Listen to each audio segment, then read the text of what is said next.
The Hammer's What were you Choice, Part thinking? 1. I The didn't call, have a the desert choice. doesn't care There's about your always a pain. choice. That's what Damon Cole Have to had go. always liked about it. Now, The what's Sonoran happening? stretched No out time. Just beyond follow his me. back He's porch right. in every This way. direction, vast, indifferent, It's okay. ancient, I'm and it here. asked It nothing of hurts so him. much. I know. No Just breathe. explanations, Thank no you. apologies, no accounting for the things he had done or the man he had become. The saguaros stood in the darkness like sentinels, their arms raised toward a sky so thick with stars it looked painted, Amaid. Beautiful in the way that dangerous things are often beautiful. Damon sat in his wooden chair and cracked open his third beer of the night. It was just past 2 in the morning. He hadn't been to bed. He rarely went to bed before 3 anymore, and even then, sleep came in short, restless stretches, an hour here, 90 minutes there before some old memory clawed its way up from wherever he'd buried it and dragged him back to the surface. His doctor called it chronic insomnia. Damon called it the price of admission, 44 years old. That's what the mirror told him, though some mornings it looked like more. His hands were rough, the knuckles permanently thickened from years of use. There was a scar along his jaw from a fight in Albuquerque that he only half remembered. His dark hair had gone gray at the temples in the last 2 years, not gradually the way it happens for most men, but almost overnight, as if something inside him had simply given up pretending. He was a big man, had always been big tall, broad through the shoulders, the kind of physical presence that made strangers give him a second look in parking lots and grocery stores. In another life, he might have played football, might have channeled all that size and force into something sanctioned, something with rules and referees and a clock that ran out. But that wasn't the life he'd gotten. The patch on the back of his riding jacket read, Iron Blood MC. Below the eagle, in the crossed hammers in smaller letters, Tucson chapter. He'd worn that patch for 20 years. Earned it at 24 the year his mother finally stopped waiting for a man who was never coming back. The club had given him something she couldn't, a structure, a brotherhood, a clear and simple answer to the question of who he was. They called him the Hammer. Not because he was the biggest man in the club, though he was close. Not because he hit hardest, though that was also true. They called him the Hammer because of what happened after. Because once Damon Cole decided something needed to be done, he didn't stop until it was finished. No hesitation, no second guessing, no mercy. He had built that reputation over 2 decades and he had maintained it without apology. And on most nights, sitting on this porch in the Arizona darkness, he told himself it had been worth it. Most nights. Tonight something felt different. He couldn't name it. A restlessness, beneath the restlessness, a low hum of anxiety that the beer wasn't touching. He'd felt it since sundown, this strange premonition, like the air before a storm, when the pressure shifts and the animals go quiet. The desert dogs that sometimes wandered the edge of his property had stayed away all evening. Even the coyotes were silent. Damon drained the last of his beer and set the bottle carefully on the porch railing. He was reaching for a fourth when his phone lit up on the small table beside him. He glanced at the screen. An unknown number. He almost let it go to voicemail. He rarely answered unknown numbers after midnight. But something made him pick it up. That same instinct that had kept him alive through situations that should have gone differently. He answered, Damon? The voice on the other end was smooth, controlled. The kind of control that takes practice, that you don't arrive at naturally, but build deliberately, word by word, interaction by interaction. I'm glad you picked up. This is Marcus Vane. I'm with Savannah. Damon said nothing. His hand tightened slightly around the phone. There's been an accident. Marcus paused, a practiced pause, just long enough to seem genuine. Savannah fell. She hurt her arm. I've already called an ambulance. She's going to be okay, I think, but I wanted you to hear from me directly before you heard from anyone else. I wanted to be honest with you, man to man. Man to man. Damon stared out at the desert. The star blurred slightly at the edges of his vision. I know we haven't always seen eye to eye, Marcus continued, but I love your sister, and I would never intentionally hurt her. You have to know that. Tonight was a mistake, a terrible, terrible mistake, and I'm going to spend the rest of my life making it up to her. The voice was perfect, remorseful but not pathetic, calm but not cold. The voice of a man who had rehearsed this call, who had calculated exactly what to say and exactly how to say it to achieve the desired effect. The desired effect being give Damon Cole pause, plant a seed of doubt, make him think before he acted. Damon almost said something. The word forming in the back of his throat was simple and direct and would have told Marcus Vane everything he needed to know about how this conversation was going to end. But before he could speak, a call waiting, screen lit up. Savannah. He switched over without a word. For a moment, there was nothing, just the sound of breathing, shallow and uneven, and somewhere in the background, the distant beeping of medical equipment. Damon. Her voice was barely there. A whisper scraped raw. Damon, it's me. He was already standing. The beer bottle tipped off the railing and shattered in the dark below, and he didn't hear it. Savannah. Where are you, St. Catherine's? A pause. A sound he recognized horribly as the sound of someone trying not to cry and failing. The emergency room. Damon, another pause. The sound of her steadying herself, of her gathering up whatever she had left. He broke my arm. Marcus broke my arm. The night went very still. Later, Damon would not remember walking from the porch to the garage. He would not remember pulling on his jacket, or putting on his helmet, or throwing his leg over the Harley that had been his for 12 years. He would remember the engine catching that deep, throaty roar that he felt in his chest more than heard. And then he would remember the highway dark and empty, the white lines strobing beneath him as the speedometer climbed past 80 and kept going. He would remember what was in his heart. He had felt anger before. He had felt rage before. He had felt the particular cold clarity that descended on him in moments of violence, that narrowing of the world down to a single point, a single purpose, a single man who needed to understand what happened when you crossed certain lines. He had felt all of those things many times over many years. This was different. This was his sister. This was the little girl he had carried on his shoulders to the county fair when she was 5 years old because she was too small to see over the crowd. This was the girl he had walked to school every morning for 3 years, matching his stride to her small, quick steps, because there were older boys in the neighborhood who had looked at her once in a way that Damon had made sure they never repeated. This was Savannah, who had called him on his birthday every year without fail, even during the years when they barely spoke, who had sent him a card from college with a drawing of a hammer and a handwritten note that said simply, "You're my favorite person, even when you're impossible." This was Savannah. Damon's speedometer hit 94. He saw the headlight in his mirror when he was 3 miles from the hospital, gaining fast. He recognized the sound before he could make out the shape, a Harley Softail tuned slightly differently than his own, a sound he had heard on 100 rides over 17 years.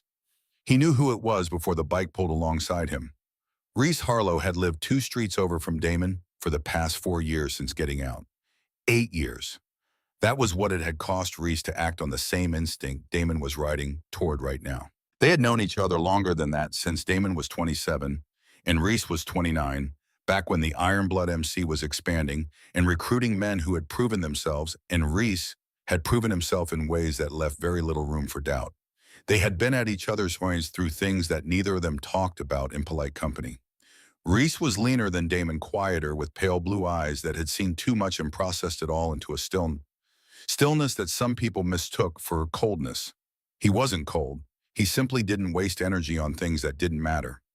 Right now, his eyes were hard with purpose as he matched Damon's speed and gestured toward the shoulder. Damon shook his head. Reese cut in front of him.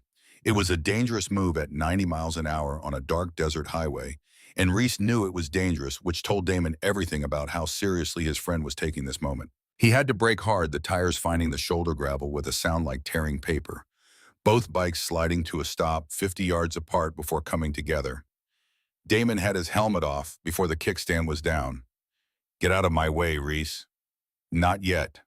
Reese pulled his own helmet off. His voice was level. No drama, no performance.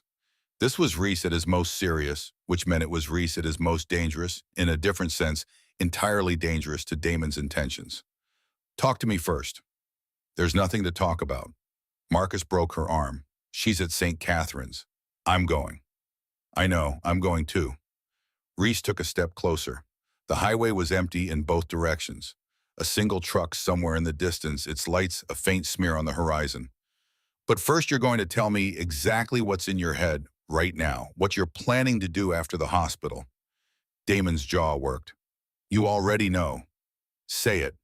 "Reese." "Say it, Damon, out loud." So you have to hear yourself. The desert air was warm and smelled of creosote. Somewhere nearby, a night bird called once and went quiet. Damon looked at his oldest friend and felt the rage pressing against the inside of his chest like something trying to get out.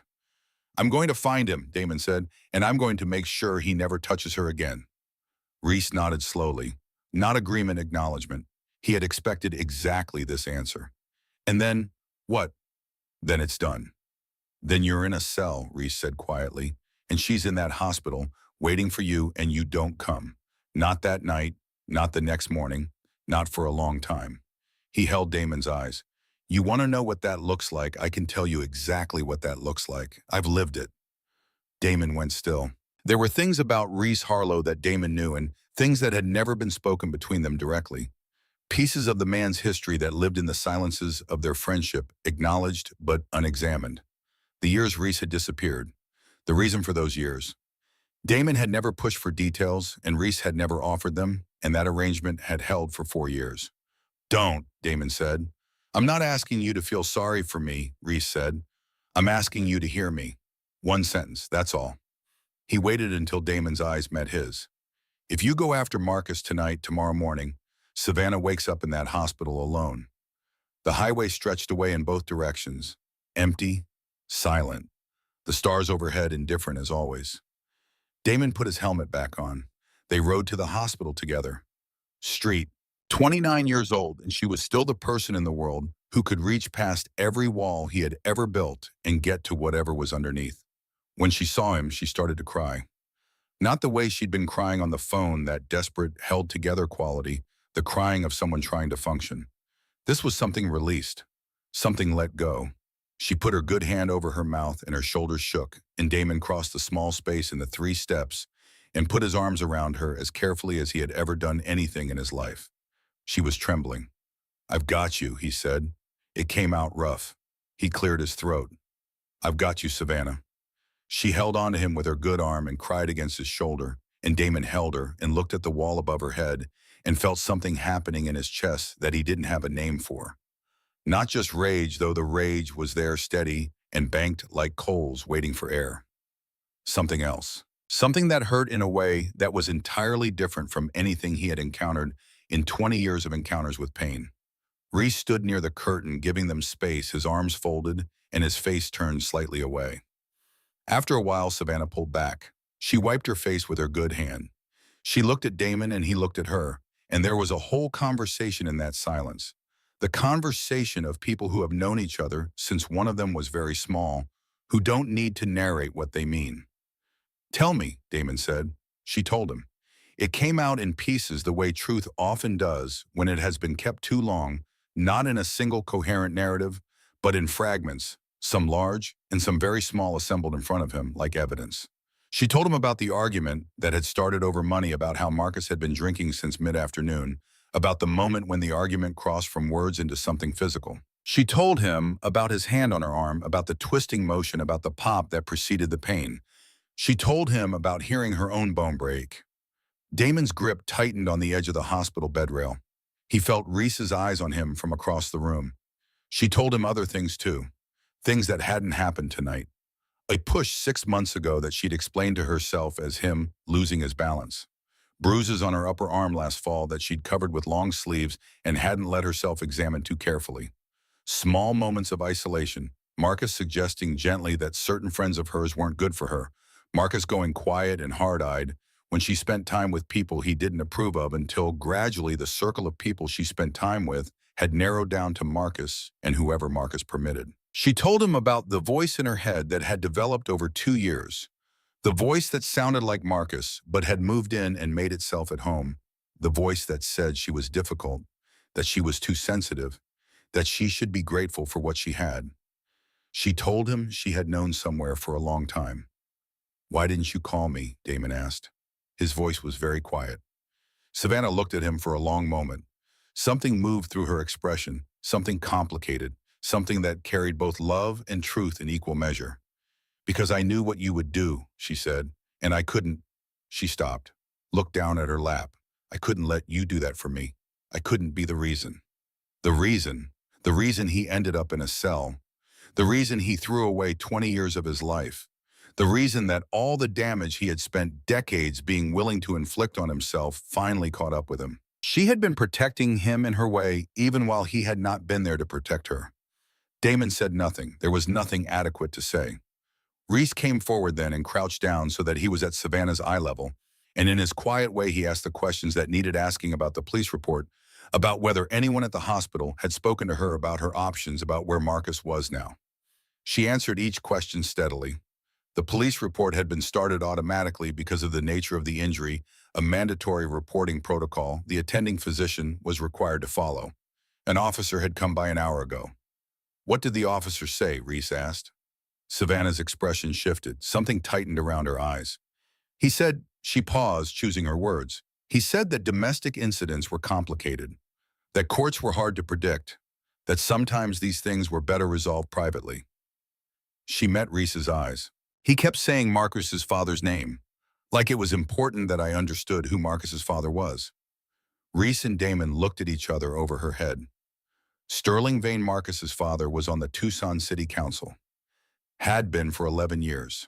A man who understood the uses of influence and was not shy about applying them.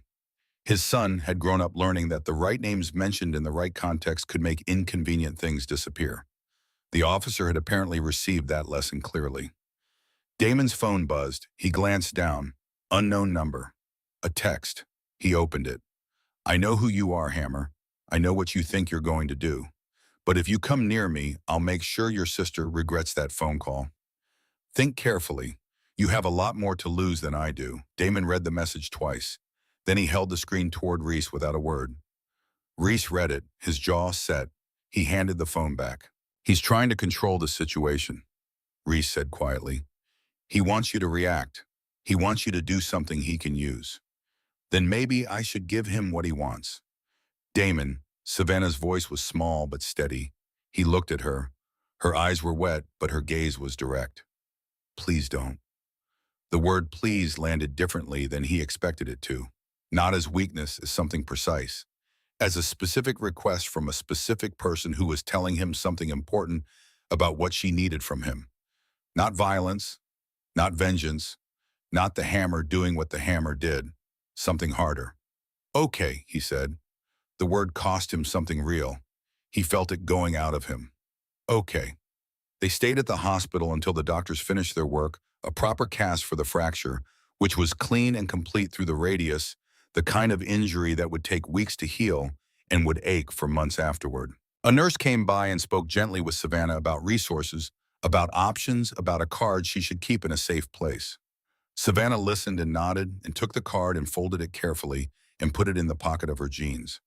At 4:30 in the morning, they brought her out to Reese's truck.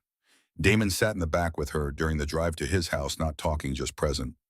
The truck moved through empty Tucson streets, past closed diners and darkened strip malls, and the occasional lit window of someone else awake at this hour with their own particular reasons.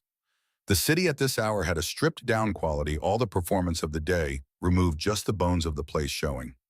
Savannah fell asleep against his shoulder 20 minutes into the drive. Damon sat still and let her sleep.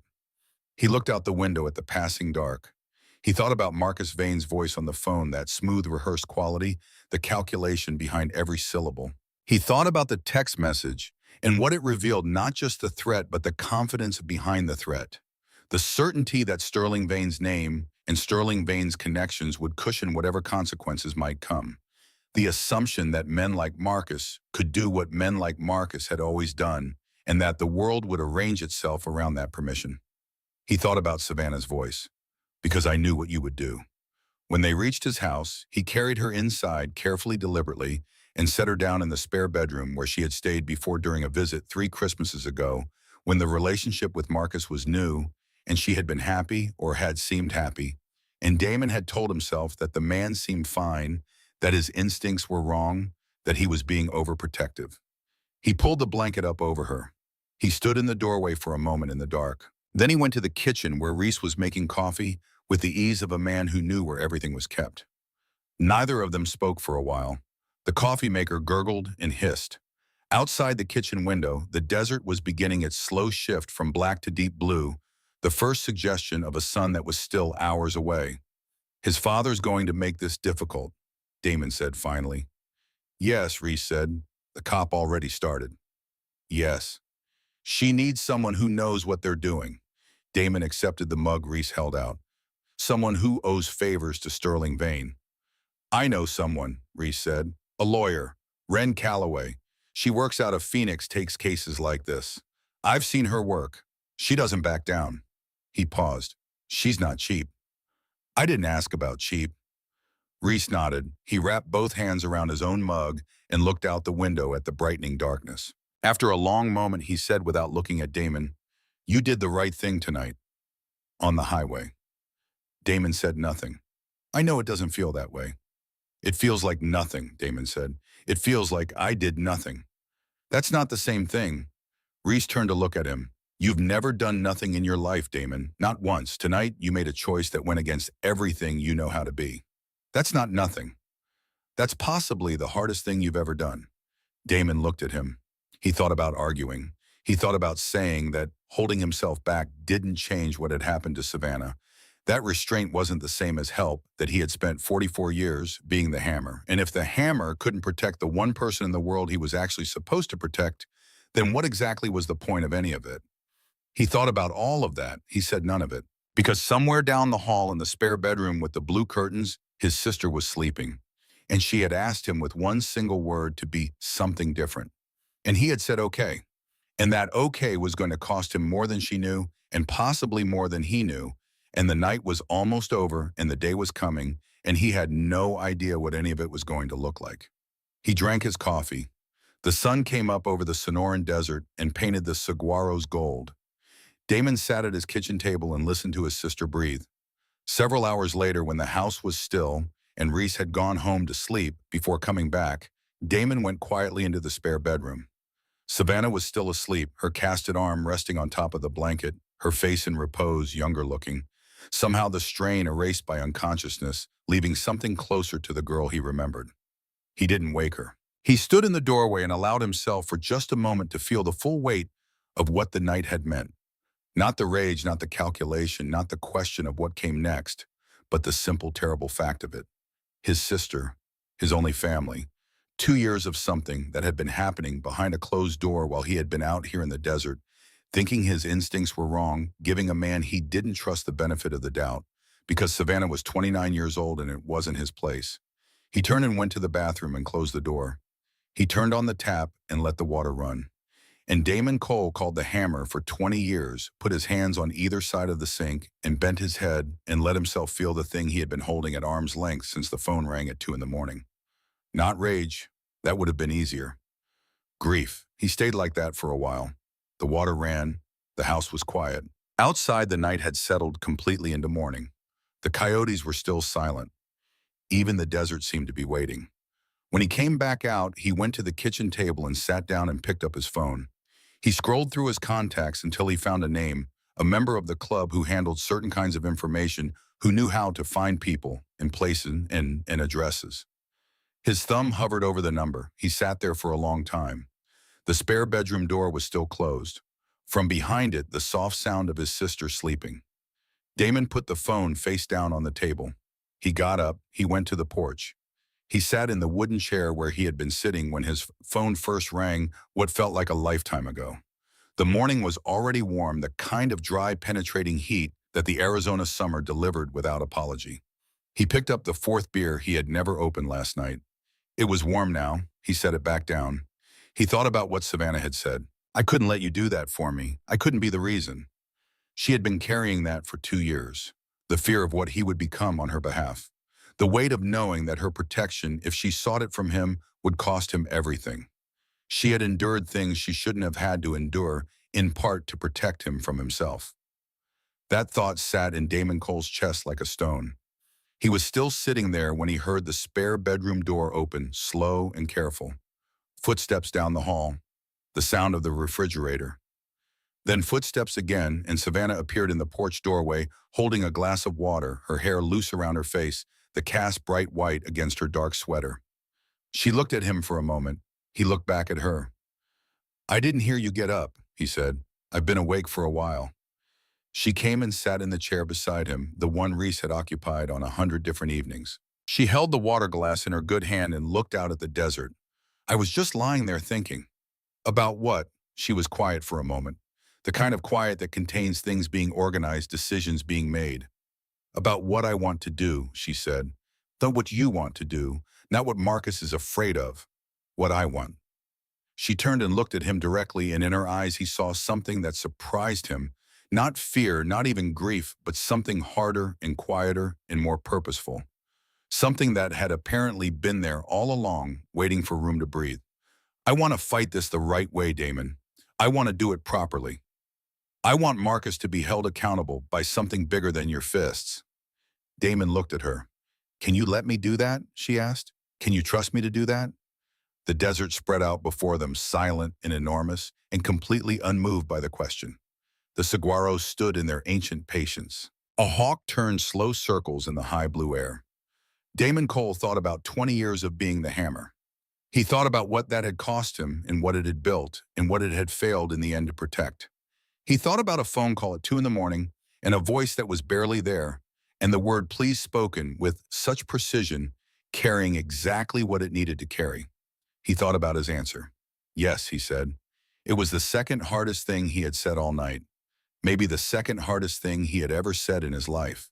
Savannah reached over with her good hand and took his scarred, thickened, permanently damaged hand, and held it. They sat together in the morning heat and looked out at the desert. The day was just beginning. She had also, in the weeks after the cast came off, Savannah told him this much later one morning, when the telling felt possible in a way it hadn't before begun to understand something about herself that the 2 years with Marcus had obscured. That she was not, in fact, the difficult person the voice in her head had named her. That her instincts, which Marcus had consistently reframed as oversensitivity or paranoia or neediness, had been accurate from the beginning. That she had spent 2 years learning to distrust the most reliable instrument she possessed. Reclaiming that instrument, learning again to hear her own thoughts as her own thoughts turned out to be the central work of the months ahead. More central even than the legal process. More demanding than the therapy sessions, though those helped. It was the quiet daily work of noticing when a thought arrived that sounded like her, and when a thought arrived that sounded like someone who had moved into her head without permission and needed to be evicted. She was still doing that work, she told him on the morning she told him about it.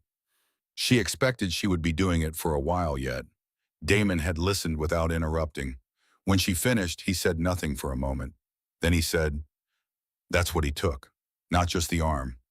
"No," she said, "not just the arm." He nodded. He looked out at the desert. "I'm sorry I wasn't there to see it happening." "You couldn't have known," Savannah said. "I didn't let you know." "Still."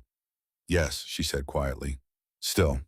They sat with that the way they had learned to sit with difficult things, not hurrying past them, not dressing them up, just letting them be there and occupy their actual space. It was a skill neither of them had possessed a year ago. It was perhaps the most useful thing either of them had learned. Part 2, the fight inside. The first thing Savannah did the next morning was make a phone call, not to Marcus, not to a friend, not to anyone who might tell her what to do or how to feel or what her options were. She called the number on the card the hospital nurse had given her, the domestic violence resource line, and she sat at Damon's kitchen table with a cup of coffee going cold beside her, and she talked for 40 minutes to a woman named Patricia, who had a steady voice and asked good questions and did not once tell Savannah what she should do next. Damon stayed in the living room. He could hear the low murmur of his sister's voice through the wall. He couldn't make out the words, and he didn't try to. He sat on his couch with his hands on his knees, and he stared at the middle distance, and he let her have the conversation without him in it. That was harder than it sounds. When she came back into the living room, her eyes were red, but her jaw was set with something new. A quality of decision, of direction, as if the 40 minutes on the phone had given shape to something that had been formless before. She sat across from him and she said, "I want to talk to a lawyer, not someone connected to Tucson, someone from outside." "Reese mentioned someone," Damon said. "Ren Calloway, Phoenix. Can you get me her number?" "I'll call Reese right now." "No." Savannah shook her head, not harshly, with clarity. "I'll call Reese. You don't need to arrange this for me, Damon. I just need to know the name." He looked at her. He gave her the name. She nodded and went back to the kitchen and made another call. Damon sat on his couch and did nothing, which was the most difficult thing he had done in recent memory, and which cost him something real, and which he understood dimly was exactly what was being asked of him. "How are you doing?" Reese asked. "I'm fine. You're not sleeping." "I never sleep." "You look worse than usual." He set down the burrito. "You need to talk to someone, Damon." "I'm talking to you." "Someone professional." Reese said it the way he said difficult things, flatly, without apology, without softening. "I've been seeing a therapist for 3 years, since I got out. His name is Dr. Callum Bryce. He's got an office on Speedway. He's not soft about it. He won't hold your hand or burn candles. He'll just ask you questions until you start to understand what's happening inside your own head." Damon looked at him steadily. "I know," Reese said. "I know what you're thinking. I thought the same thing. I sat in my truck outside his office for 45 minutes the first time before I went in." He paused. "Then I went in. Best thing I've done since getting out, including reconnecting with you. I don't need therapy. I need Marcus Vane in a room with no witnesses. And Savannah needs her brother not in a cell." Reese met his eyes without flinching. "She asked you to trust her. She's asking you to fight this the right way. That means you need to be functional, Damon. You need to be present. You can't do that running on 3 hours of sleep and 20 years of unprocessed everything." Damon said nothing for a long time. "I'll think about it," he said finally. It was the closest he was going to get to yes, and Reese knew it, and he let it be. 3 days later, Damon Cole sat in a parking lot on Speedway Boulevard for 35 minutes before walking into Dr. Callum Bryce's office. He almost didn't go in at all. He sat in his truck. He'd left the bike at home, some instinct telling him that arriving at a therapist's office on a Harley with Iron Blood MC patches would complicate the first impression. And he watched people come and go through the building's glass doors, and he told himself this was unnecessary. He told himself he was fine. He told himself that whatever was happening inside him was nothing he hadn't handled before, nothing that required a stranger asking him questions in a room with neutral-colored walls. He went in anyway. Dr. Callum Bryce was in his late 50s, with a trimmed beard going gray and reading glasses he took on and off, and the particular stillness of a man who had spent decades learning to be comfortable with silence. His office was exactly as Reese had described: no candles, no crystals, no motivational posters, books on shelves, 2 chairs, a window that looked out at a strip of desert landscaping between the building and the parking lot. "Tell me why you're here," Dr. Bryce said after the introductions were done. Damon told him. The short versions: Savannah, the hospital, the decision not to act. He told it without emotion, the way he would have reported it to another club member, just the facts sequenced, stripped of anything that might look like vulnerability. "Doctor?" Bryce listened without interrupting. When Damon finished, there was a brief silence.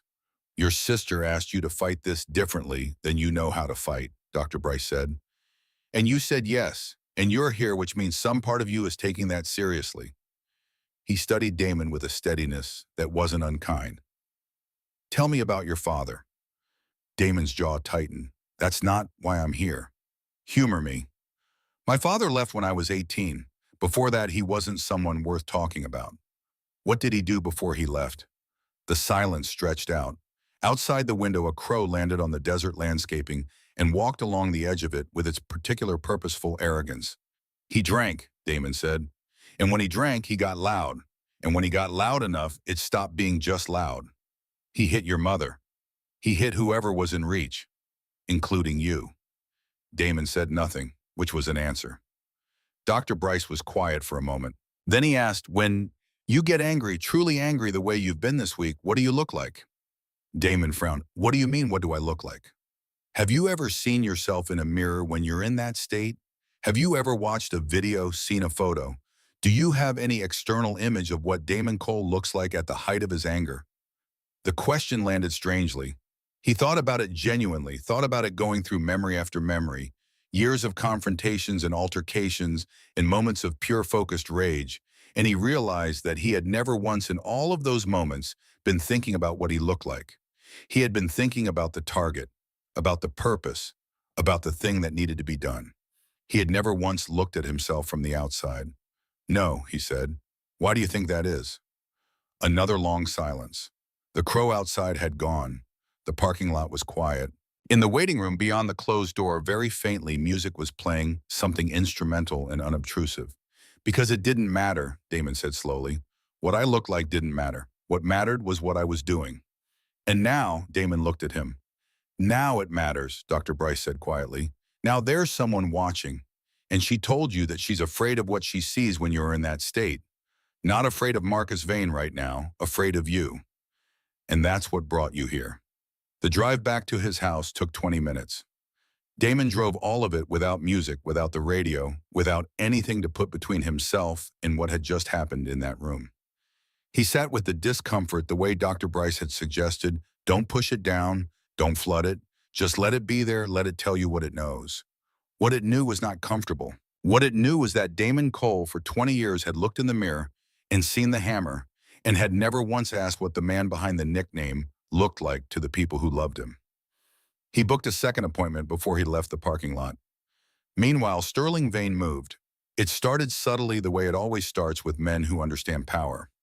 A mention in a city council meeting of increased criminal gang activity in the Tucson area. A comment to a reporter from the Arizona Daily Star attributed to a source close to law enforcement, suggesting that certain motorcycle clubs in the region warranted closer scrutiny. A call to the police department's community liaison, the contents of which were not public, but whose effects became apparent within days, when two patrol officers began making conspicuously frequent appearances near Ironblood MC's chapter house on the south side. The message was clear without being stated. This is what we can do. This is what it cost you to push this. Damon received reports from the club president, a man named Walt, who had been running the chapter for 9 years, with the kind of methodical competence that comes from doing one thing for a very long time. Walt was not happy, not with Marcus Vane particularly, but with the attention the situation was drawing to the chapter with the patrol cars that had begun treating their street like a personal detail.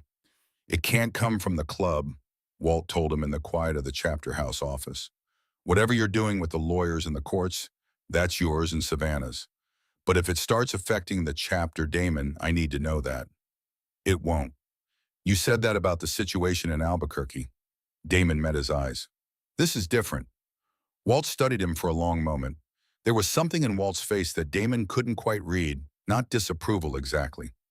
Something more complicated. Something that looked from certain angles almost like respect. Don't do anything stupid, Walt said finally. Handle it clean. Handle it clean. In 20 years with the Ironblood MC, those 3 words had meant something specific and physical and final. Tonight they meant something entirely different, and the fact that Damon could hear the difference, could feel it shifting in his chest, was itself a kind of evidence of what was happening to him. The pressure hit Savannah from the sides she hadn't expected. Not from Marcus directly. His lawyer had apparently counseled him to maintain distance, to say nothing, to let the machinery of his father's influence do the work that a threatening text message would no longer accomplish. So Marcus went quiet and in his silence left a space that other things rushed in to fill. A text from a woman Savannah had gone to community college with, someone she hadn't spoken to in 2 years, who had somehow heard about the situation and wanted to know if Savannah was sure she wasn't exaggerating. A comment on a photo Savannah had posted to her social media 6 months ago, just a photo of her and Marcus at a restaurant, both of them smiling, where someone had left a long reply questioning whether a woman with a boyfriend like Marcus could really claim to be a victim. The comment had been up for hours before Savannah saw it. She showed it to Damon. He read it once, handed the phone back, and did not allow himself to say what he wanted to say. People are idiots, he said instead. Some of them are people I know, Savannah said quietly. She deleted the comment and blocked the account, and then sat very still at the kitchen table for a long time, not crying, not talking, just sitting with whatever it was. Damon sat across from her and matched her stillness and said nothing. And this sitting with her in the difficulty without trying to fix it or redirect it or turn it into something he could act on, this was practice.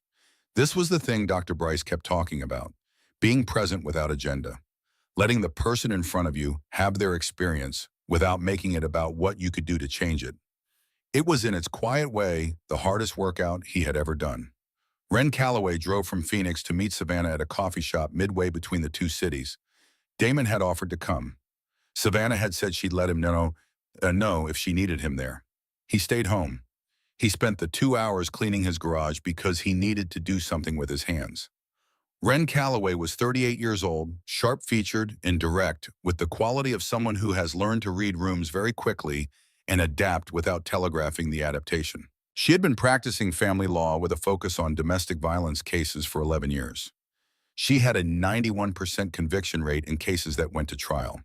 She was not cheap, as Reese had said. She was also, as Reese had said, someone who did not back down. She listened to Savannah for 90 minutes without interrupting. Then she asked questions, precise, specific, technical questions about dates and locations and medical records and communications. She asked about the officer who had come to the hospital. She asked about Sterling Vane and what Savannah knew about his relationship with local law enforcement. Then she told Savannah what she thought the case looked like plainly and without false comfort. "It's doable," she said. "The medical records are solid. The text messages from Marcus are usable. The officer's conduct at the hospital is concerning, but not disqualifying. It just means we document it and make sure it's part of the record." She paused. "The harder question is whether we can demonstrate pattern. One incident, even a serious one, is harder to prosecute than a demonstrated history. Has he done this before? Not just to you." Savannah thought about what she knew a comment Marcus had made about an ex-girlfriend that had struck her as strange at the time, something she had pushed to the back of her mind. "Possibly," she said. "I don't have details." "Let me look into it," Ren said. "That's my job. Your job is to keep doing what you're doing, documenting everything, maintaining distance, and not letting him isolate you further." She looked at Savannah steadily. "You're doing the right thing. I know it doesn't feel like it right now. It will." When Savannah came home that evening, she gave Damon the summary. He listened without interrupting. When she finished, he said, "What do you need from me?" She thought about it. "Be here," she said, "and go to your appointment on Thursday." He went to his appointment on Thursday, and the Thursday after that. Dr. Bryce was not gentle exactly, but he was patient in a way that was different from gentleness. A patience rooted not in accommodation, but in certainty. He asked Damon about his father.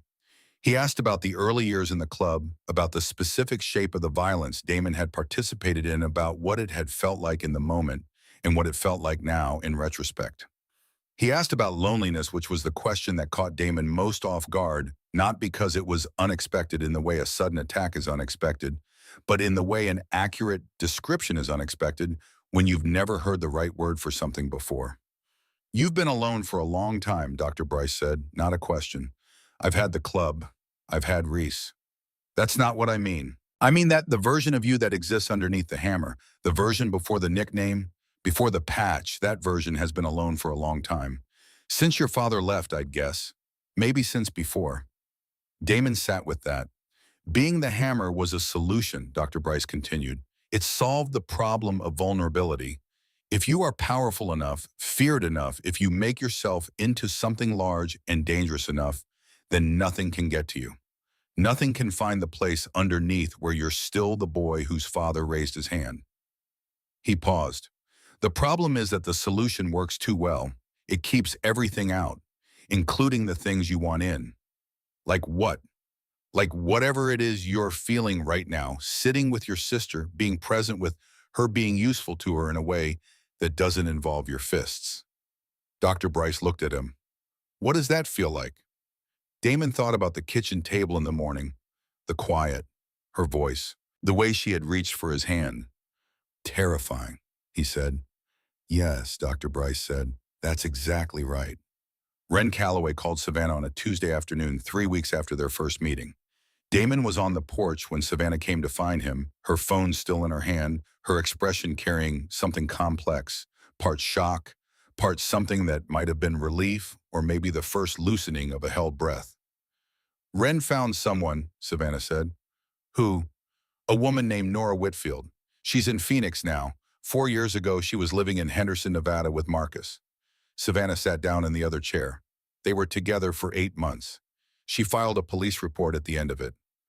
The case was closed when she withdrew her statement." She looked at Damon. "She withdrew it because Marcus told her his father knew people in the Henderson DA's office. She believed him." Damon was quiet. "Ren asked if I wanted to reach out to her directly," Savannah said. "Not through lawyers, just one person to another." She said Nora hadn't made any promises, but she hadn't said no. What do you want to do? Savannah was quiet for a moment. Out in the desert, the afternoon wind moved through the saguaros, and they stood unaffected, patient as stone. I want to drive to Phoenix and talk to her, Savannah said. By myself. Damon looked at her. I know, she said. I know you want to come. But this needs to be two women talking, not a woman and her bodyguard. She held his gaze. Can you let me do this? He had been getting better at this, at the particular discipline of stepping back from his own instincts when someone he loved was telling him clearly what they needed. It was a muscle he had never used, and like any unused muscle, it ached when he tried to exercise it, and like any muscle, it grew however slowly with use.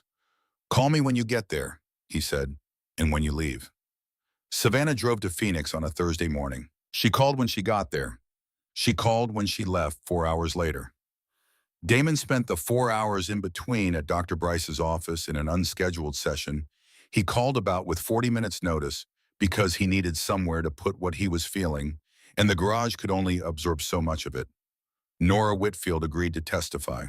The motorcycle surveillance came on a Tuesday night in the fourth week. Damon heard it different from his own higher-pitched unfamiliar, sometime past midnight, idling slowly past the front of the house. He was in the kitchen getting water. He went to the front window and looked out and saw nothing. Just the empty street and the darkness and the distant lights of the neighbors. He stood there for a moment reading the silence. Then he went back to bed. In the morning, he found the envelope on the front doorstep. Inside was a single photograph, his bike, his Harley photographed up close from multiple angles. No note, no text. At the end of the call, she said, "Yes, I understand. We document it and we keep going." She put the phone down and looked at Damon.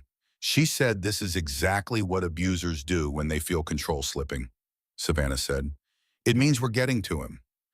"It means he's trying to get to us," Damon said. Same thing. She stood up and refilled both their coffees. "We keep going." That night, Marcus Vane came to Damon's house. It was 8 in the evening. Damon was on the porch. Reese was inside with Savannah. They had developed a quiet rhythm, the three of them, a household routine that had emerged naturally over the past month. Meals and coffee and evenings on the porch conversation that was sometimes about the case and sometimes about nothing in particular. Reese moved through the house with a gentleness that Damon had not fully registered before, not romantic in any overt way, just careful, attentive, the kind of presence that asks nothing and offers much. Damon heard the car before he saw it. A gray BMW, clean and expensive, pulling into his driveway with the confidence of a man who had never had to think too hard about where he was welcome. Marcus Vane stepped out, expensive clothes hair in order, the same controlled quality that had been in his voice on the phone that first night, composed, calculating, aware of the effect he projected. He was not alone. A man Damon didn't recognize stood by the car, thick-set, watching. And there was something else, the angle of Marcus's jacket, the deliberate positioning, and the small dark lens of a phone camera just visible at his lapel. Recording. Damon understood what this was before Marcus had taken 3 steps toward the porch. This was a provocation carefully constructed. Come here, make Damon angry, capture the anger, deliver the footage to Sterling Vane's connections in the police department as evidence that Damon Cole was the threat, not Marcus. Damon sat very still. "We need to talk," Marcus said, stopping at the foot of the porch steps. Up close, he looked slightly different than Damon had imagined, younger maybe, and beneath the composure, something tight and watchful, like a man who was confident in his plan, but not entirely comfortable with its execution. "I don't think we do," Damon said. "I think we do, man to man." "You said that on the phone. I noticed you brought a camera this time." A fractional pause. The composure held, but held the way ice holds, visibly effortfully. "I don't know what you're talking about," Marcus said. "I came here to resolve this privately, to try to make things right before it goes further than it needs to." He spread his hands, a gesture of openness, of reasonable sense. "Savannah and I have something worth saving. I think you know that. I think somewhere underneath all of this, she knows it too." Damon looked at him. He felt the rage. It was always there, had been there every day for a month, banked and contained, but never absent. He felt it now, specific and hot, with Marcus Vane standing 15 feet away, looking reasonable in an expensive jacket with a camera in his lapel. He breathed. Dr. Bryce's voice in his head, patient and precise. The anger is a signal, Damon, not a command.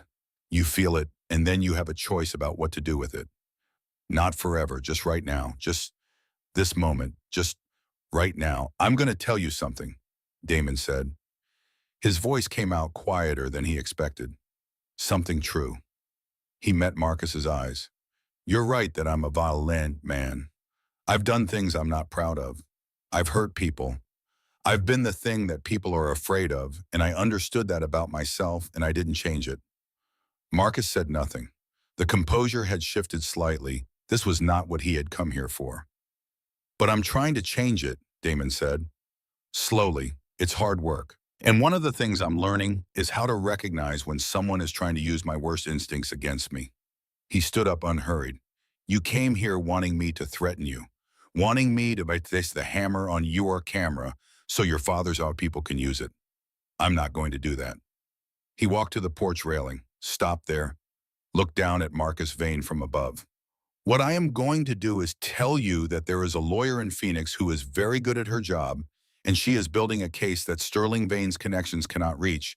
And there is a woman in Henderson, Nevada, who has agreed to stand up in a court of law and tell a jury what you did to her 4 years ago. He paused. Get off my property. Don't contact Savannah. Don't send anyone to photograph my bike again.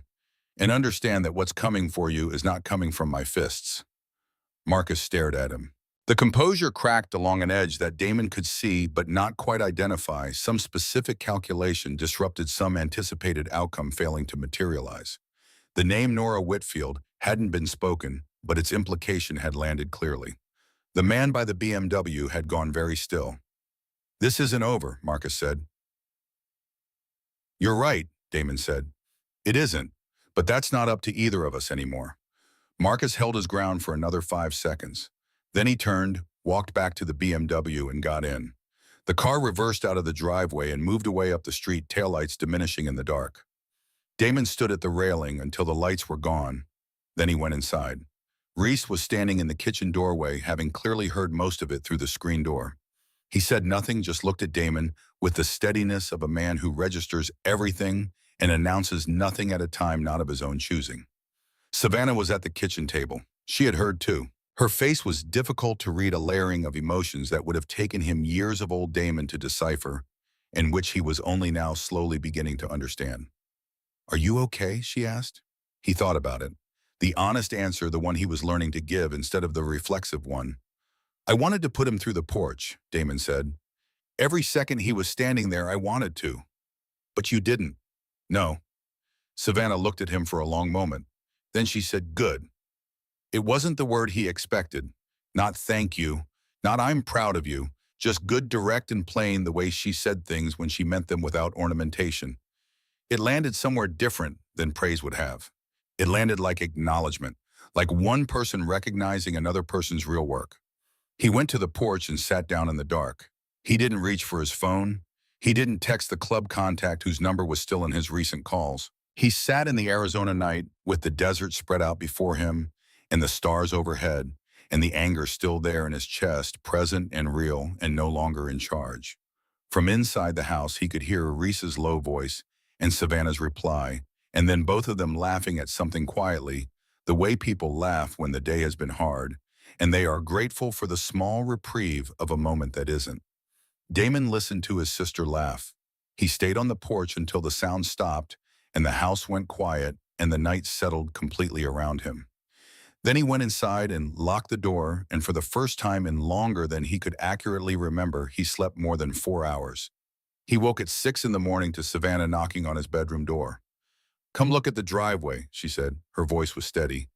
I've already called Wren. He was out of bed before she finished the sentence. He opened the front door. His motorcycle, 12 years old, maintained, with the careful attention he gave to very few things in his life, the machine that had been his version of freedom on 100 desert roads was lying on its side in the driveway. The gas tank had been punctured and the fuel had pooled and dried on the concrete overnight. Someone had pressed something burning against the leather seat, and a section of it was charred black. The chrome on the handlebars had been scratched deeply and deliberately back and forth, the scratches spelling nothing but meaning everything. He stood in the morning light and looked at what had been done. Savannah was already in the driveway. She had beaten him outside. She was moving around the bike in a slow, methodical circle, photographing it from multiple angles with her phone. The damage, the driveway, the street, the approach. Her movements were precise and unhurried. The movements of someone who has been taught exactly what to do and is doing it. She finished the photographs. She called the county sheriff's line, not the same precinct as before. Wren had given her the number weeks ago. She gave the address, described what they'd found, answered questions, wrote down a case number with a pen she had produced from somewhere. Competent, organized, present. Damon stood near the porch steps with his hands in his pockets. He had raised her. He had walked her to school and scared off bullies and promised to always be the thing between her and whatever wanted to hurt her. He had built an identity around that promise and then watched it fail, and he had spent the last month trying to understand what it meant to protect someone differently, to be present without being in the way, to be strong without being the only kind of strong he'd ever known. Standing here now, watching her, he thought he was beginning to understand.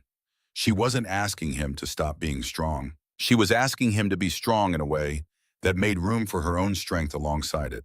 The sheriff's deputies arrived 25 minutes later. Savannah spoke to them. She gave them the photographs, the documentation of the envelope, with the photographs of the bike, the timestamp of Marcus's visit the night before. She gave them Wren Calloway's contact information and the case number for the domestic violence complaint already on file. The deputies were professional, thorough. They were not Sterling Vane's people. After they left, Savannah stood in the driveway and looked at the damaged bike for a long moment. Then she looked at Damon. "Are you ready for Thursday?" she asked. Thursday was the formal filing date, Wren submitting the full complaint officially with Nora Whitfield's supporting documentation attached. "Yes," Damon said. She nodded. She looked at the bike one more time. "We should get breakfast," she said. They went inside and Damon made eggs and Savannah made toast, and Reese arrived 20 minutes later, having received a text from Savannah that said simply, "Escalation last night, come when you can. Everything is okay." He walked in, assessed the situation, sat down at the table, and accepted the coffee Damon poured him without making it into anything larger than it needed to be. The three of them ate breakfast in the morning light. The filing went in on Thursday at 9 in the morning. Wren called Savannah at 9:15 to confirm. Savannah put the phone down and sat quietly for a moment. Then she said, "Okay, what's next?" What was next was the waiting. The specific kind of waiting that legal processes demand, not passive, not inactive, but structured. Appointments with Wren, a deposition scheduled, the deliberate assembly of everything into a shape that a courtroom could hold. Damon went to Dr. Bryce twice a week. He was learning things not easy, things not comfortable things, but true things. About the way fear becomes aggression when aggression feels safer. About the inheritance of violence, the way it passes from hand to hand across generations like something real and physical, something that has to be consciously put down by someone who decides the chain stops here. About what it means to be a man who is strong in ways that don't require anyone else to be small. He was not finished. He would not be finished quickly. This was not the kind of work that had an endpoint in the way that a fight has an endpoint, a clear moment when it's over and you've either won or lost. This was the kind of work that became part of you. Reese came by most evenings. He and Savannah talked the way people talk when they are becoming genuinely comfortable with each other, not performing ease, but actually achieving it in the quiet, accumulative way that trust is built between two careful people who understand what carelessness costs. Damon watched them and felt something he didn't have a simple name for, something adjacent to hope, or maybe hope itself, just wearing unfamiliar clothes. One evening, Reese stayed until after 10, and when he finally left, Savannah stood in the doorway watching his truck pull out and didn't come in for almost a minute. Damon said nothing about it. But the next morning at breakfast, he said, "Reese is a good man." Savannah looked up from her coffee. "I know," she said. "Genuinely good," Damon said. "Not performing it, actually it." He met her eyes. He went through things that would have made most men worse. He went through them and came out better on the other side. He paused. "I'm not saying anything. I'm just saying I know him. And he's good." Savannah looked at him for a long moment.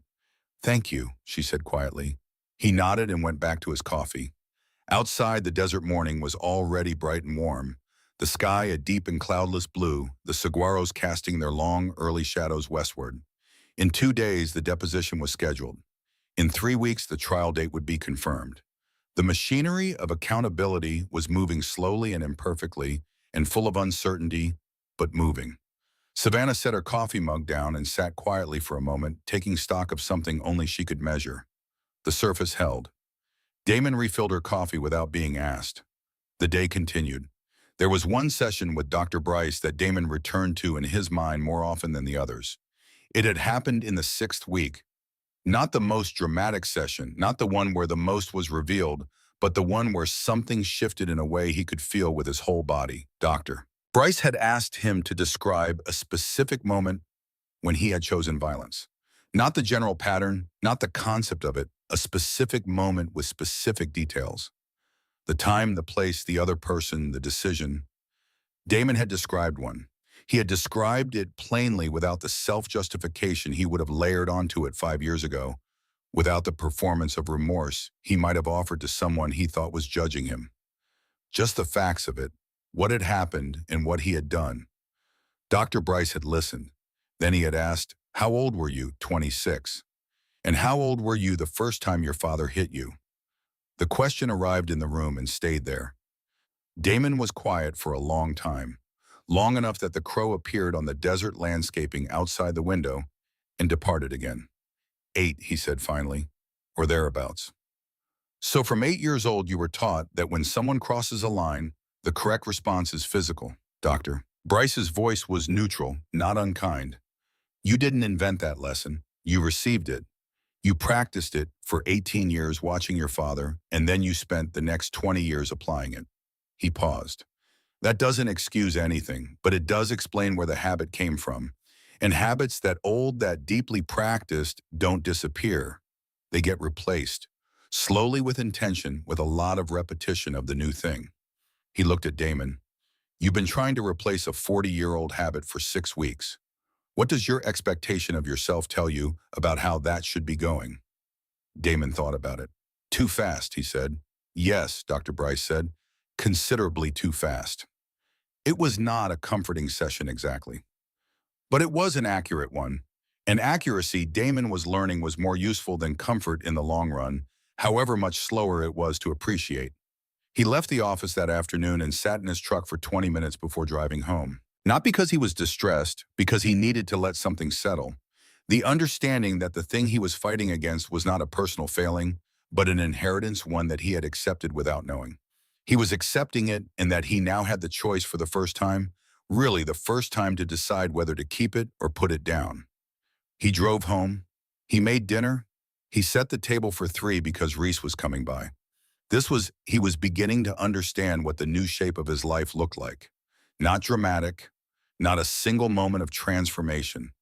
Just this dinner at a table with people who had chosen to be there, in a house that smelled of something cooking, in a city in the desert where the stars came out every night without fail and asked nothing and gave everything.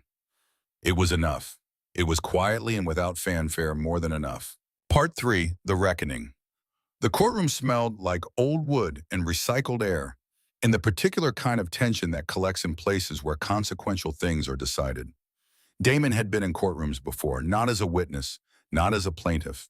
He knew the smell from the other side of it, the defendant's side, the side where you sit and wait and try to look like whatever the jury needs you to look like. He had sat in those chairs 3 times over 20 years, and each time he had walked out, and each time the walking out had felt like borrowed time rather than vindication. This was different. He sat in the gallery, 3rd row on the aisle. Reese sat beside him. They wore the same thing, dark slacks, plain shirts. Nothing that advertised who they were or where they came from. Wren Calloway had been specific about this when she called them the night before. "You are there to support Savannah. You are not there to be noticed. If Marcus Vane's attorney can point to you and to make the jury think about motorcycle clubs instead of what his client did, he will. Don't give him the opening." Damon had worn a collared shirt for the first time in 4 months. Wren Calloway entered the courtroom at 8:50, 10 minutes before proceedings began, and she moved the way she always moved, with the particular efficiency of someone who has done this many times and has learned to conserve nothing except what matters. She set her files on the plaintiff's table, spoke briefly with her assistant, and then turned and found Damon's eyes in the gallery. A single nod. Calm, confident. "We are prepared." He nodded back. Savannah came in with Wren's assistant at 8:55. She was wearing a dark blue dress that Damon hadn't seen before, simple, understated, and her hair was pulled back. She looked composed in the way that people look composed when composure is a deliberate choice rather than a natural state when it costs something to maintain, and they are paying the cost because the alternative is worse. She found Damon's eyes briefly the way Wren had, and she straightened slightly. Not from his presence, he understood now, but from her own decision to straighten. He just happened to be the thing she was looking at when she made it. She sat down at the plaintiff's table and did not look at Marcus Vane. Marcus was already seated at the defense table, thinner than he had been at the house that night 4 months ago, and something about the quality of his stillness had changed. The composed calculation was still there, but it had a different texture now, more effortful, like a performance running low on its power source. His attorney was a man named Gerald Fitch, silver-haired and expensive, the kind of lawyer whose confidence was itself a strategy. Sterling Vane was in the gallery on the other side of the aisle, 2 rows back. Damon had registered him when he came in broad-shouldered, carefully dressed, with the face of a man who has rarely been told no, and has organized his inner life around that fact. He sat with 2 aides and looked at nothing in particular, with the expression of someone who believes that the outcome here has already been arranged. Damon had done his research. Sterling Vane had been on the city council for 11 years. He sat on the Public Safety Committee. He had relationships with 3 judges in the county and had donated to the campaigns of 2 of them. He was not a man without resources. He was also, Wren had explained to them quietly, a man who had never encountered Wren Calloway before. And Wren Calloway had spent 11 years specifically becoming the kind of lawyer that men like Sterling Vane had not encountered before. The judge entered. The room stood. The room sat. It began. Wren's opening statement lasted 22 minutes. She did not perform. She did not dramatize. She laid out the facts in sequence, the relationship, the escalation, the incident, the medical records, the threatening communications, and she did it with the precision of someone constructing something real. Each piece placed deliberately, the shape of the whole becoming apparent before she was finished. She told the jury that they would hear from 2 women who had experienced the same pattern of behavior from the same men at different times in different places. She told them that pattern was the evidence. That pattern was what this case was about. Gerald Fitch's opening statement was polished and full of words like alleged and perception and context. He mentioned Damon twice obliquely, the brother, the background, the suggestion of a family with reasons to construct a narrative. He did not use the word motorcycle or club, but the implication was present, a shape made of negative space. Damon sat in the 3rd row and kept his face still. Nora Whitfield testified first. She was 31 years old with dark hair and careful eyes, in the manner of someone who has spent a long time preparing for a specific moment and is now inside it, navigating it breath by breath. She had driven from Phoenix that morning. She had told Savannah during that kitchen conversation 4 months ago that she would do this, and she had meant it, and here she was doing it. She answered Wren's questions in a steady voice. She described what the relationship with Marcus Vane had looked like in the beginning. She described how it had changed. She described specific incidents with the precision of someone who has replayed them so many times in memory that the details have become fixed: the date, the location, the words spoken, the physical reality of what had happened to her body. She described filing the police report. She described the conversation with Marcus afterward, the calm voice, the specific information about his father's connections, the clear communication that pursuing the complaint would cost her more than dropping it. She described dropping it. Gerald Fitch cross-examined her for 40 minutes. He questioned her timeline, her motivations, the gap between the incident and the police report, her decision to withdraw the complaint. He was skilled. He found seams in her testimony and pressed on them without being overtly cruel, which was its own kind of skill, the ability to undermine without visibly attacking, to create doubt without giving the witness something to push back against. Nora Whitfield pushed back anyway. She had been prepared by Wren, but more than that, she had been living with this for 4 years, and she knew her own experience with a certainty that Fitch's questions could chip at but could not crack. When he suggested that the withdrawal of her complaint indicated uncertainty about what had actually happened, she looked at him steadily and said, "I withdrew it because I was frightened of what would happen to me if I didn't. That's not uncertainty about what happened. That's a frightened person doing what frightened people do." The jury watched her. Savannah testified after lunch. The courtroom had a different quality when she took the stand, a heightened attention, the particular focus of people who understand that the central thing is now occurring. Damon felt it from the gallery, the way you feel a change in air pressure, the way the desert feels before a storm. Wren walked her through it carefully, the beginning of the relationship, the early signs that Savannah had explained to herself as intensity or passion or the manageable roughness of a person still figuring out how to love someone, the gradual narrowing of her world. The first incident she could identify clearly, the push in the kitchen that she had reframed as clumsiness. The escalation over 2 years, incremental enough that each step seemed almost continuous with the last, the way you don't notice a temperature dropping degree by degree until you are suddenly very cold. And then the night. She described it without breaking. She described the argument, the drinking, the moment when it crossed the line that it had been approaching for 2 years. She described what happened to her arm with the same specificity that Nora Whitfield had brought to her own testimony, the physical reality of it, the sound, the specific quality of the pain. She described lying on the floor afterward and making the calculation that most people in that situation make: who do I call and what will it cost me and what will it cost the people I love? She described calling her brother. Fitch rose for cross-examination. He arranged his expression into something sympathetic. Another skill, the performance of concern from the position of attack. He established his rhythm with a few gentle questions about the relationship, about good times, about Marcus's qualities as a partner, before moving toward what he actually wanted. Then he asked her, "Your brother Damon Cole, he's a member of a motorcycle club, the Iron Blood MC, is that correct?" Wren, objection, relevance. The judge, "I'll allow it briefly." "Yes," Savannah said, "and the Iron Blood MC has a history of documented criminal activity in the Tucson area. Your brother himself has a criminal record. Is that accurate?" "My brother has a record, yes." "So you come from a family that has had significant involvement with, let's call it, extra-legal activities." Fitch paused, letting it settle. "Given that background, given your brother's known hostility toward the defendant, why should this jury take your account of events at face value rather than viewing it as part of a coordinated effort to harm Marcus Vane?" The courtroom was very still. Savannah looked at Fitch for a moment. Then she looked past him at the jury. 12 people arranged in 2 rows watching her with the complete attention of people who understand that what happens in the next few moments matters. She spoke clearly and without rush. "I have medical records documenting a complete fracture of my radius," she said.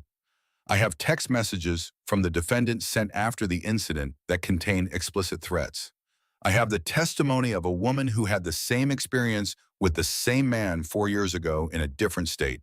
And yes, my brother is in the gallery." She paused. "He's been coming to these proceedings every day. He has not spoken to the defendant. He has not made threats. He has sat in that row." She did not gesture, did not point, kept her eyes on the jury, "and he has trusted me to handle this." She paused again. "If you want to talk about what's remarkable here, that's what's remarkable. My brother, a man who spent 20 years solving problems with his hands, chose to sit on his hands and let me do this because I asked him to. And he spent the last 4 months becoming someone who could." She held the jury's gaze. "That's not a conspiracy.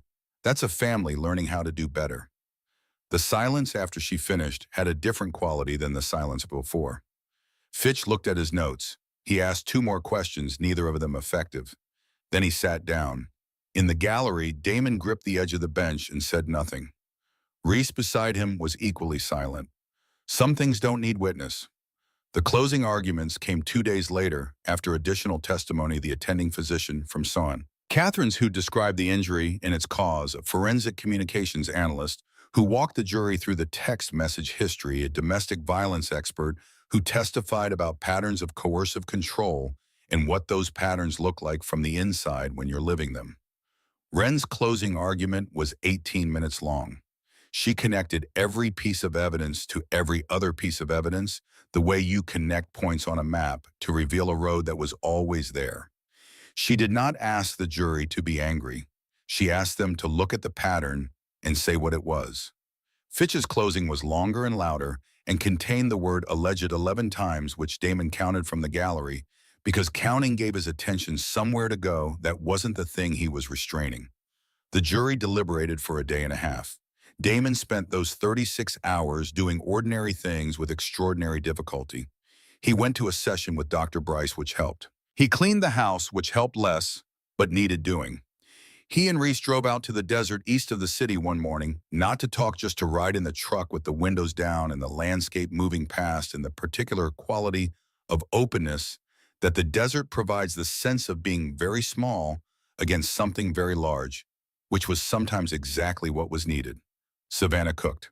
This surprised him. He had not known she cooked. Not seriously, not the way she cooked now, moving through his kitchen with the confident purposefulness of someone who had decided that her hands needed something constructive to do and had given them a task equal to the need.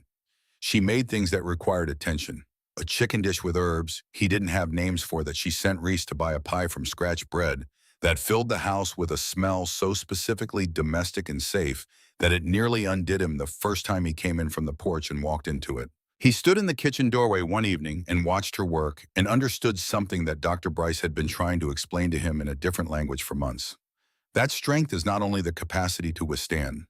That strength is also the capacity to make something, to take the materials of your life, including the damaged and broken ones, and fashion from them something that feeds people, something warm, something that smells like safety. She looked up and caught him watching. "What?" she said. "Nothing," he said. "It smells good." She went back to the dough. He went back to the porch. The evening settled around the house the way evenings do in the desert, quickly, the sun dropping without ceremony, the temperature falling 20 degrees in an hour, the stars arriving in ones and twos, and then all at once. Wren called on the afternoon of the second day of deliberation. Savannah answered. Her face went through several things in rapid succession. Attention. Tension, something that broke open into relief and stayed there. She said thank you 3 times and hung up. She turned to Damon and Reese, who were both standing in the kitchen looking at her. "Guilty," she said. "All counts." Reese let out a long breath. Damon said nothing. He nodded once slowly, the way you nod when something has been confirmed that you needed confirmed, when the world has aligned itself with what was right, and you are registering that fact with everything you have. Savannah sat down at the kitchen table. She put both hands flat on the surface, checking the solidity of things, making sure the ground was still there. Then she put her face in her hands, not crying, just taking a moment in the dark behind her palms, just letting the weight of 4 months come to rest in the acknowledgement of what had just happened. Damon sat across from her. He put his hand on the table, not touching hers. Just present, available. After a moment, she looked up. Her eyes were wet, but her expression was clear. "Dinner," she said. "I want to make dinner tonight. Something good." "Make whatever you want," Damon said. Reese was already looking in the refrigerator. The sentencing came 3 weeks later. 5 years, the judge announced, with mandatory participation in a behavioral intervention program and a restraining order that would remain in effect for 15 years following release. Sterling Vane, who had been in the gallery at every session, was not there for sentencing. He had stopped coming after the verdict, which told Damon something about the difference between men who stand behind their beliefs and men who stand behind their advantages. Wren Calloway spoke briefly to the press outside the courthouse. She was measured and factual and gave credit to Savannah and to Nora Whitfield without making it into a performance. She mentioned briefly that this case had been notable for many reasons, including the decision by a family member, known for a very different approach to conflict resolution, to step back and let the legal process do its work. Damon was already in the parking lot when she said it, so he didn't hear it directly. He heard about it from everyone else. The quote got picked up by the local news and then by a regional outlet, and by the following morning, a version of it had circulated through the specific corners of the internet where people read stories about complicated human beings making unexpected choices.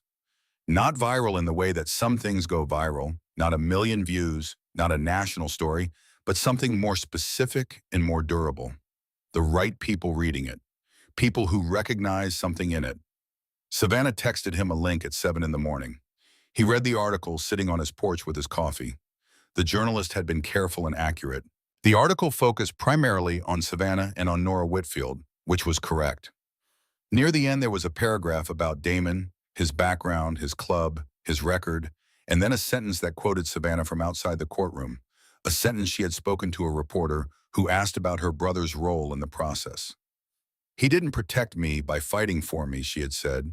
"He protected me by learning how to not fight.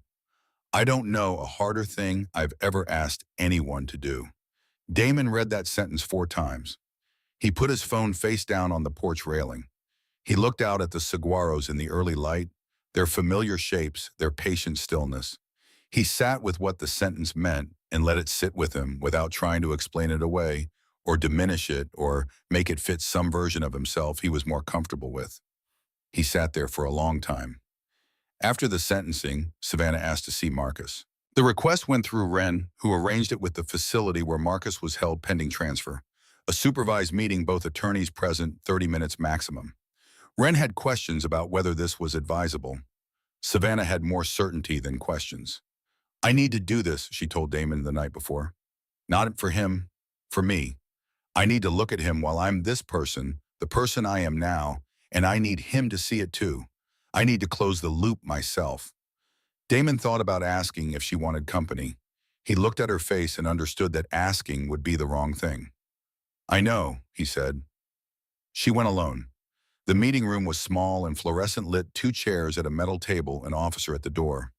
Marcus came in a facility uniform, and the thing that struck Savannah first, she told Damon about it afterward, sitting at the kitchen table with tea going cold beside her, was how ordinary he looked. Not diminished, exactly. Not destroyed, just ordinary. Like the removal of the expensive clothes in the controlled setting had revealed something underneath that had always been there but never been visible.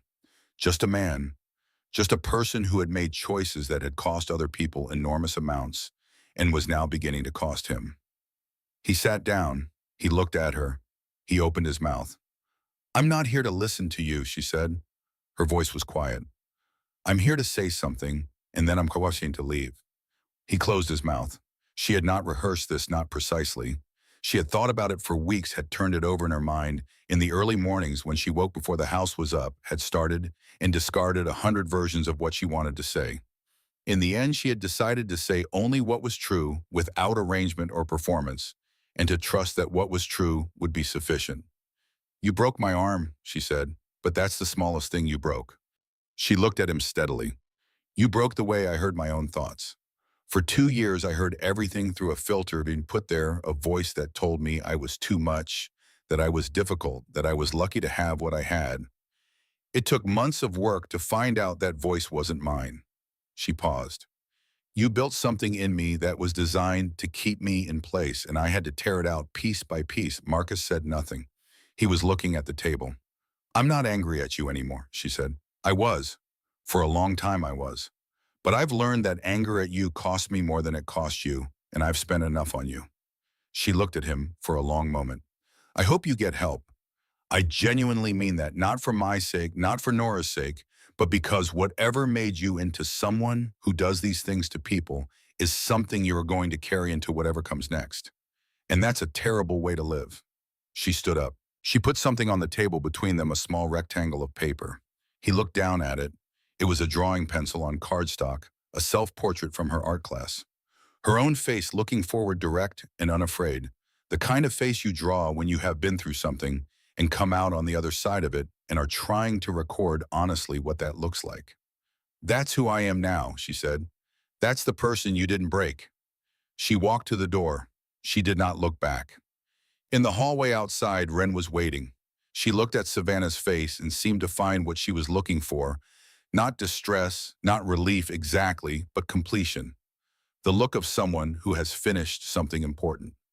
"Okay," Wren asked. "Yes," Savannah said, and meant it fully, the way you only mean things when they've been earned through actual cost. She drove back to Tucson herself, the highway unspooling through the desert, the afternoon sky enormous overhead. She called Damon when she was an hour out, not to report, just to talk about small things, about what she wanted for dinner, about whether Reese was coming by, about a watercolor class she was thinking of signing up for at the community center. He drove toward her. They met at the small diner on the edge of the city, The one with the red vinyl booths and the coffee that was never quite hot enough, but always exactly right in some other way. They sat across from each other and ordered and ate, and the conversation moved easily between what had happened and what was coming, and the ordinary middle ground of two people who know each other well enough to be quiet together without it meaning anything except comfort. Reese joined them near the end. He slid into the booth beside Savannah without ceremony, stole a piece of her pie and got his hand lightly smacked for it. In the small domestic ordinariness of it, the ease, the absence of tension, the simple fact of three people sharing a table without performing anything for anyone, settled on Damon with the quiet force of something he hadn't known he was waiting for. He looked at them. Reese with his arm along the back of the booth behind Savannah, not touching her just there. Savannah leaning almost imperceptibly toward that steadiness. Both of them careful with each other, patient the way people are careful and patient when they understand the value of what they're building. "I want to ask you something," Damon said to Reese. Reese looked at him. "About Savannah, about what you want." Damon held his eyes. Straight answer. Reese was quiet for a moment, not gathering courage, organizing honesty. There was a difference, and Damon had learned to recognize it.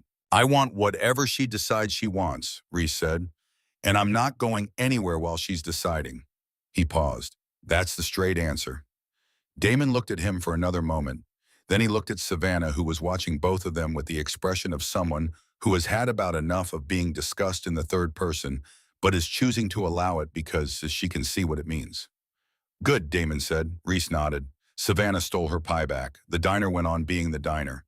The letter arrived 6 weeks later. It came by email. Wren's office forwarded it from the Sonoran Pathway Center, a nonprofit in Tucson that ran support programs for men dealing with anger management and a history of violent behavior.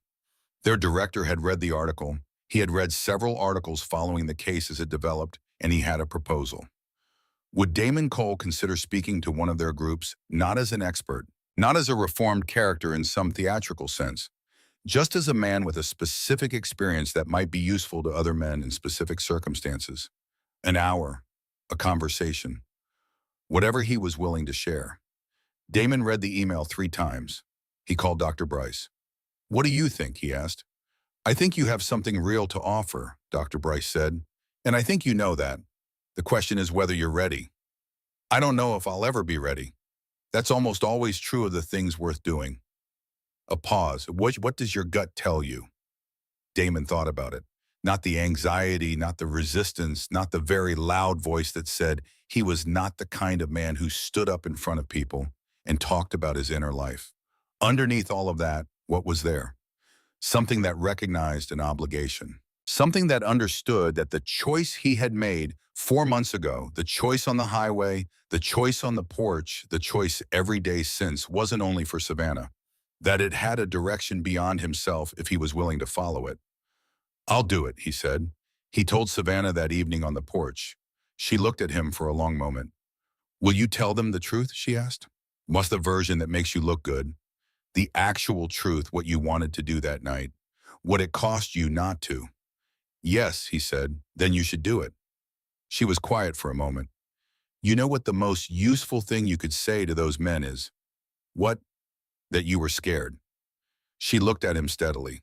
"Not that you controlled your anger, not that you chose the right thing because you're a good person, that you were terrified of who you were, and that was the beginning of changing it." She paused. "Men like the ones who'll be in that room, they're not going to respond to a success story. They'll respond to someone who was as lost as they are and admits it." He thought about that for a long time after she went inside. 1 year later, the backyard of Damon Cole's house in Tucson held more people than it had held in over a decade. Aunt Ruth had driven from Flagstaff, arriving 2 hours early as she always did, and immediately reorganizing Damon's kitchen in ways that would take him weeks to unravel. 3 cousins he hadn't seen since his mother's funeral had made the trip. Walt from the club had come with his wife, which was its own kind of statement. Walt moving through the world outside the club context was a rare thing done only when it mattered. 2 women from Savannah's art class had come with a bottle of wine and warm noise. Nora Whitfield had driven from Phoenix. Wren Calloway had sent a note saying she couldn't make it, but had included a very good bottle of whiskey with the note. Reese stood at the grill, which he had claimed with the comfortable authority of a man who had been coming to this house most evenings for a year and knew exactly where everything was kept. He and Savannah had been officially together for 8 months, officially being a word that amused Damon, given that everyone in their orbit had registered what was happening long before any announcement was made.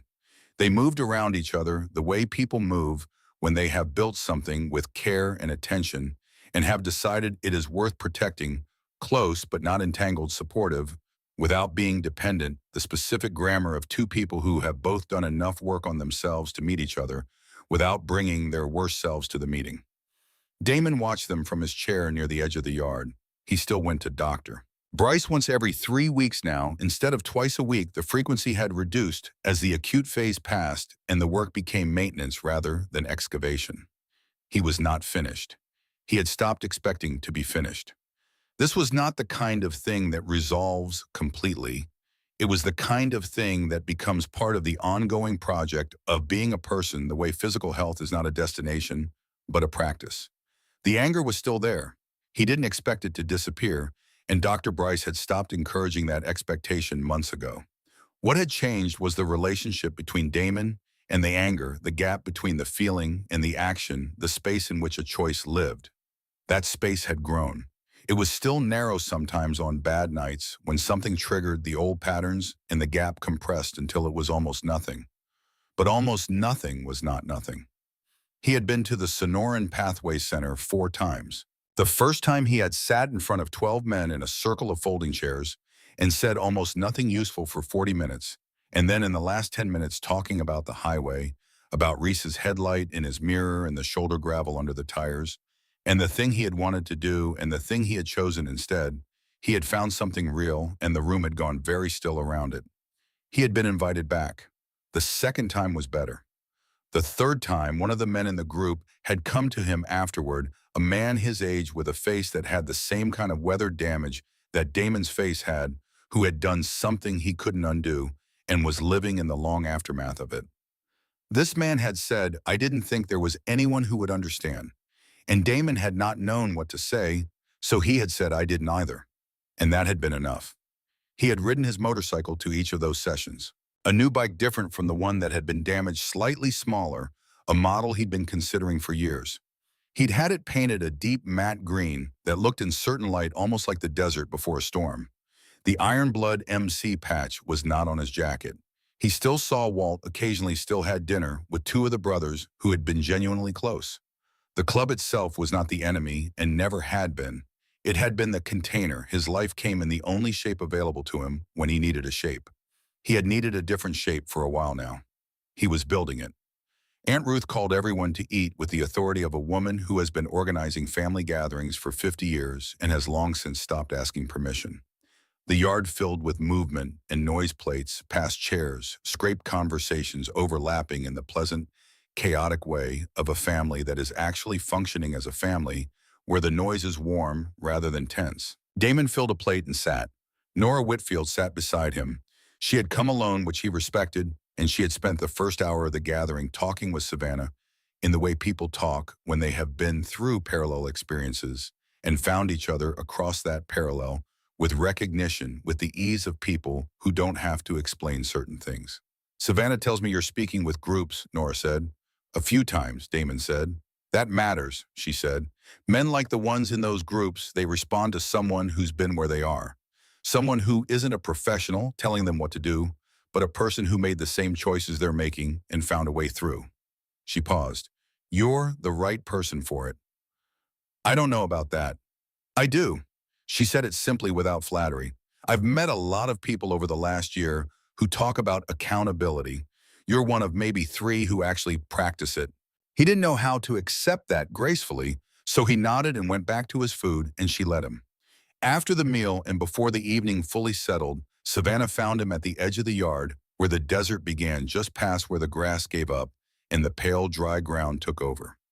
She stood beside him, and they looked out at the saguaros darkening as the light changed their shapes, becoming silhouettes against a sky that was doing something extraordinary with the sunset orange and deep red and a purple at the edges that seemed too vivid to be real.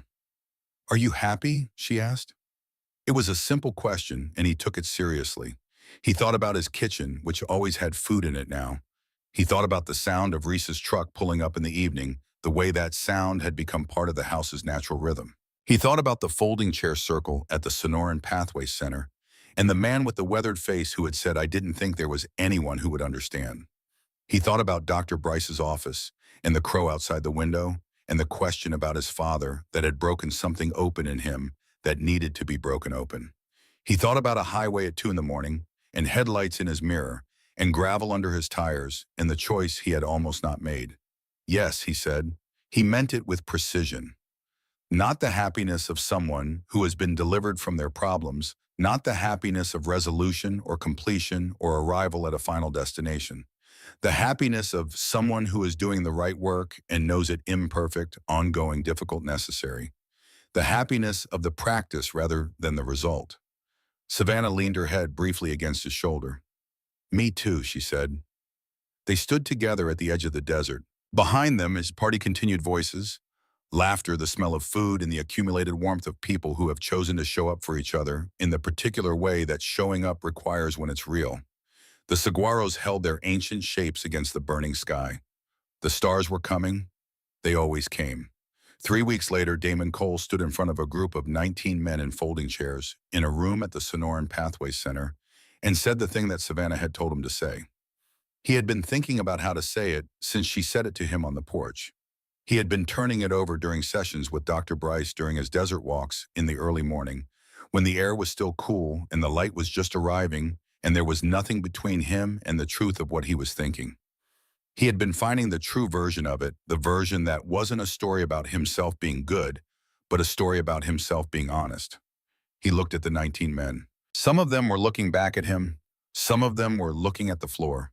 Some of them were somewhere else, entirely in the way people are somewhere else when they haven't yet decided whether the thing in front of them is worth attending to. He understood that. He had been all three of those men at different points in his life. "I'm not here to tell you I changed," he said.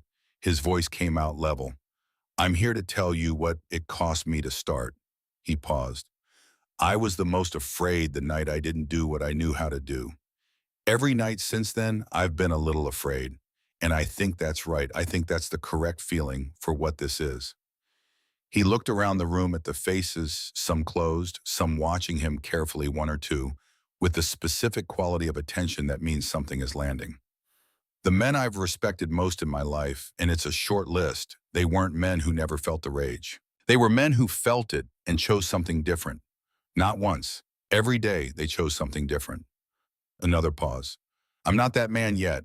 I'm working toward it. The only thing I can tell you for certain is that the working toward it is worth doing." He thought about saying more. He thought about the highway, about Reese's headlight, about the word please spoken in a hospital room by a voice scraped raw. He thought about a drawing left on a metal table. He thought about a backyard full of people and a sunset too vivid to be real. He thought about all the different ways a person can be strong and how long it had taken him to understand that the ways he had chosen were only a fraction of the available options and how much he had missed in the choosing. He decided that was enough for today. There would be other sessions, other rooms, other men in folding chairs who had not yet decided whether the thing in front of them was worth attending to. He had time. He was going to keep showing up. The room was quiet when he finished, not the quiet of indifference, the quiet of something settling, of people sitting with something and letting it sit. Somewhere in the building, a door opened and closed. Outside, Tucson went on being Tucson, the traffic and the heat and the desert stretching away in every direction, vast and patient, asking nothing of anyone, offering no comfort and needing none. Damon Cole sat down in his chair. He was not finished. He was not the hammer. He was a man doing the work, and the work was worth doing, and that after 44 years of looking for the right answer to the wrong question, turned out to be enough. That turned out, in fact, to be everything. There was a conversation that Damon had not been present for, but that Savannah recounted to him later, sitting on the porch one evening while Reese was inside washing up after dinner. She and Reese had been talking one of the evenings during the weeks between verdict and sentencing. One of those evenings that existed in the strange, suspended time of waiting, when the outcome was determined but hadn't yet been made concrete by a judge's voice in a formal room. They had been talking about ordinary things and then not ordinary things, and then Reese had said something that surprised her. He had told her about what he'd done, the specific thing. Not the shape of it, not the general fact of it that Damon had known without knowing the details, the actual thing with the actual details. He had told her quietly and without self-pity and without asking for absolution, the way a person tells a true thing when they have made peace with it being true. He had told her because she had asked, not pressed, asked, once simply, will you tell me what happened? And he had decided after a moment that yes, he would. He wasn't a good man. Reese had told her about the man whose death had cost him 8 years. But that wasn't the point. I knew at the time that it wasn't the point. I knew it before I did it.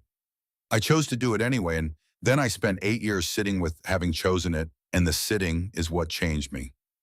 He had paused. Not the doing, the sitting with what the doing meant. Savannah had been quiet for a moment. Then she had said, do you regret it? Every day, Reese said, not because he didn't deserve consequences, because I chose to be the consequence myself instead of trusting something bigger. And that choice cost me 8 years with people who needed me, and it cost me the ability to be present for things I should have been present for, and no amount of telling myself I was justified changes what it cost. He had looked at her. Damon almost made the same choice that night. I know what it looked like. I know what was in his face when he was riding toward the hospital. So do I, Savannah had said quietly. He didn't make it, Reese said. That matters. The choice you don't make is still a choice. Maybe it's the most important one. Savannah had thought about that for a long time. She was still thinking about it, she told Damon, when she recounted the conversation. Damon sat with it on the porch in the evening quiet and thought about the strange way lives intersect, how Reese's loss had become his warning, how Savannah's courage had become his instruction, how the chain of choices moved through people and time in ways none of them had planned or anticipated. He was grateful for all of it, even the hard parts, especially the hard parts.